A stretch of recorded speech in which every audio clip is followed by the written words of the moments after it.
Donc, on va continuer de s'intéresser au tableau et on va continuer d'en apprendre un peu plus dessus. Donc, on a toujours notre petit mémo avec les différentes choses qu'on a vues précédemment.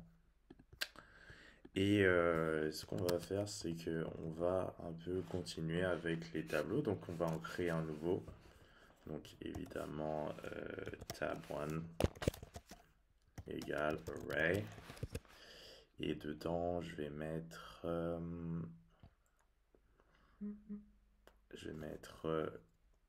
le prénom de Léo, Léo first name,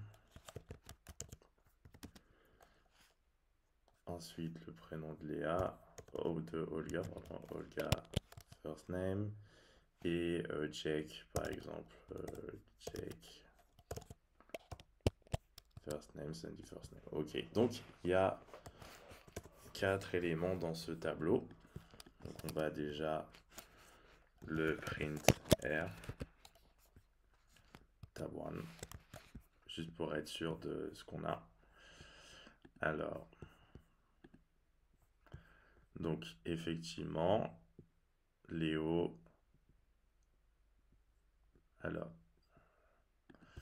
il y a un petit souci, j'ai mal écrit ça, Olga. Bon, le temps que ça se remette correctement, donc vous avez compris qu'il y a les 4 noms dans le tableau, donc ça c'est cool. On va faire un autre tableau, tab 2, par exemple, donc array toujours, et par exemple, alors, on va le présenter d'une autre façon. Dans celui-ci, je vais mettre, hop, je vais mettre ceux que j'ai pas, je vais prendre par exemple Hugo que j'ai pas mis. Donc je vais mettre Hugo first name.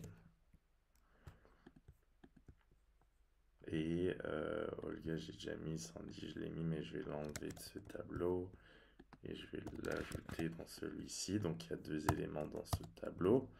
Si on fait un print de tab 2, un printer d'ailleurs, hop, on va voir ce que ça donne. Alors, array, alors j'ai encore fait une erreur, mais le temps que ça charge. Donc voilà, donc on a 2 tableaux avec les différentes informations. Donc le premier contient donc Léo, Olga et Jack, et le second contient Hugo et Sandy.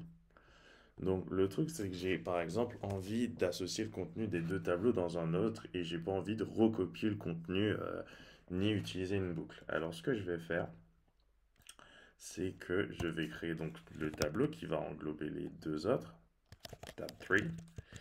Je vais faire égal et je vais utiliser le spread et je vais mettre $tab 1, virgule, $tab 2. Hop. Et donc maintenant, si je fais un print R de tab 3, donc tab 3, si je fais un print R de tab 3, normalement, je dois trouver toutes les choses que contient les 2 tableaux précédents. Donc hop, hop, je vais enlever ça, histoire de pas. Et justement, on voit tout ce que le tableau précédent contient. Donc Léo, Olga, Jack, Hugo, Sandy. Donc voilà, donc on a 5 éléments et c'est ce qui correspond à ce que les 2 tableaux associés contiennent. 5 éléments, évidemment, les qui là c'est c'est l'indice 0 et l'indice 1. Donc à l'indice 0 on trouve Hugo, à l'indice 1 on trouve Sandy. Mais évidemment lorsqu'on les met ensemble, les indices évidemment correspondent plutôt à l'ordre des éléments qui sont dans ce tableau-là. Donc voilà, c'est déjà ce que je voulais vous montrer. Ensuite on va peut-être pouvoir continuer avec d'autres petites choses, mais je pense qu'on pourra voir ça dans une prochaine vidéo. Donc, c'était déjà important de voir ça, tac, et de comprendre un peu comment effectivement on peut associer des tableaux dans un autre tableau.